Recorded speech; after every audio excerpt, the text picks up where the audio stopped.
Hi guys and welcome to this video. This is Rianne and today we're styling an outfit. So I started with this sheer kind of like Renaissance vibe top with a corseted top on top of that. And then I have my petticoat, which I've actually cut the lining out of because it was restricting my movement most times when I wore it. So I ended up just cutting it out. It did make it mildly itchy, but it wasn't that bad. And then I put this skirt over top of the petticoat. It's one that we got on Amazon, and it's been one of my favorites for a while. And then just straightening out all of the layers so that they sit the way I want them to, and checking to make sure that it's all how it needs to sit. And then starting with another layer, this is a skirt that I made. I made it a little while back, I think during summer, before I started my channel.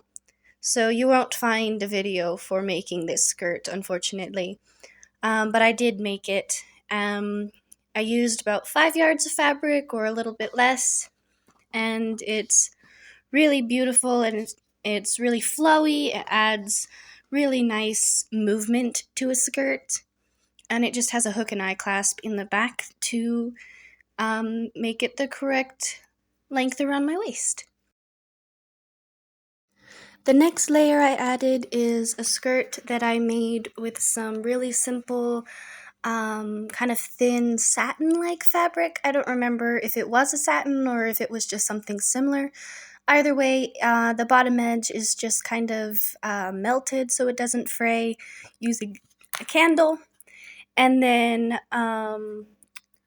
it also just has a hook and eye in the back as well as a zipper. That video isn't out yet, but it will be soon.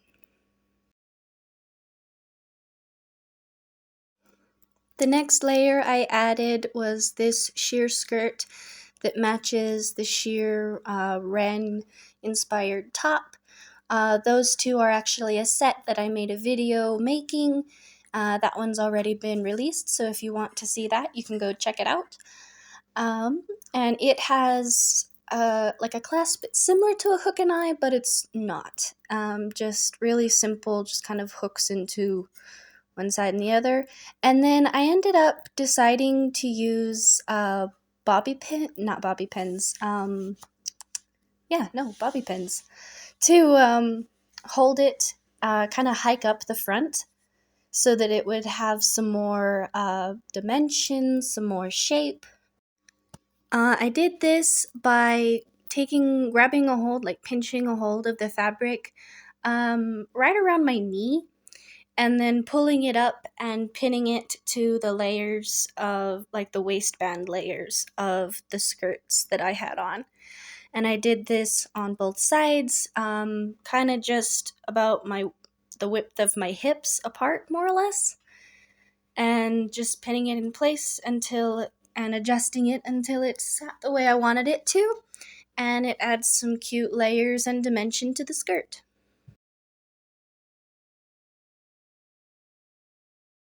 The next thing I added was a skirt that matches the corseted top, or the sort of sleeve bits that are attached to it.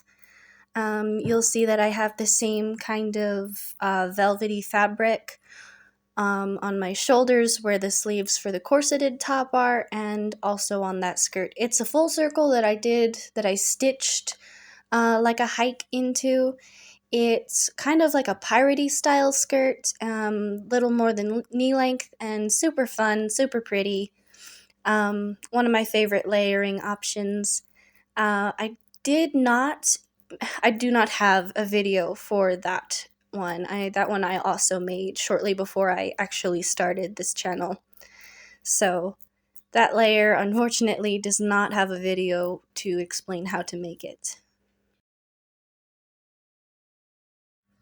Awesome. Now that I've got most of the layers on, I went ahead and actually cinched the corseted layer down and tied it properly so that it actually sat the way I wanted it to and hugged my frame properly.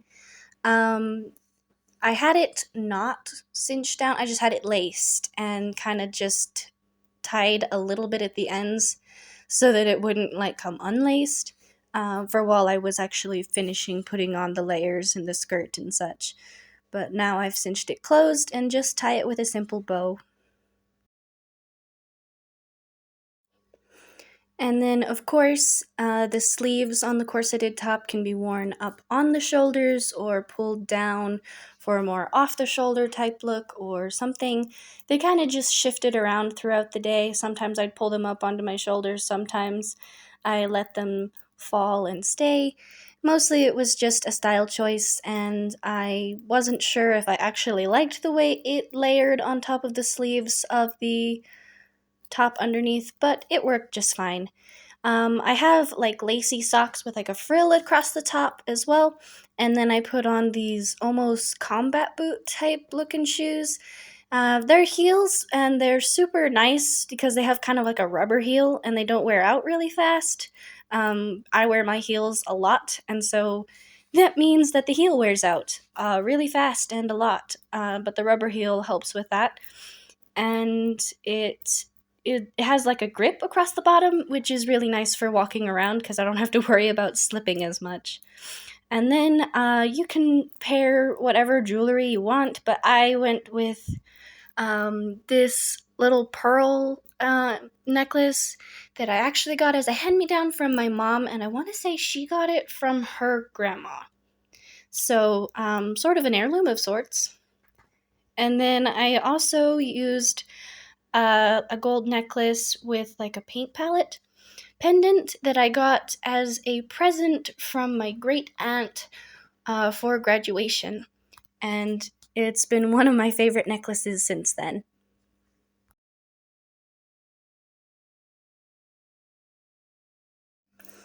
Once I had that, I pulled out a pair of gold, like fairy or butterfly wings.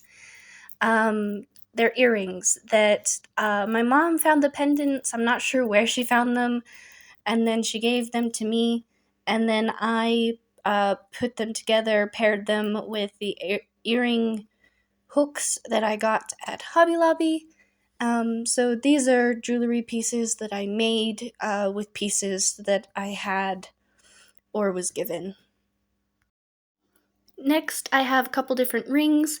The first one being this fidget ring, anxiety ring. I like this one a lot because it has three different rings that are all linked together, and it's really good to fidget with. The second one is this dragon ring that I got for Christmas, and it's super pretty and matches the gold that I have as a theme going on.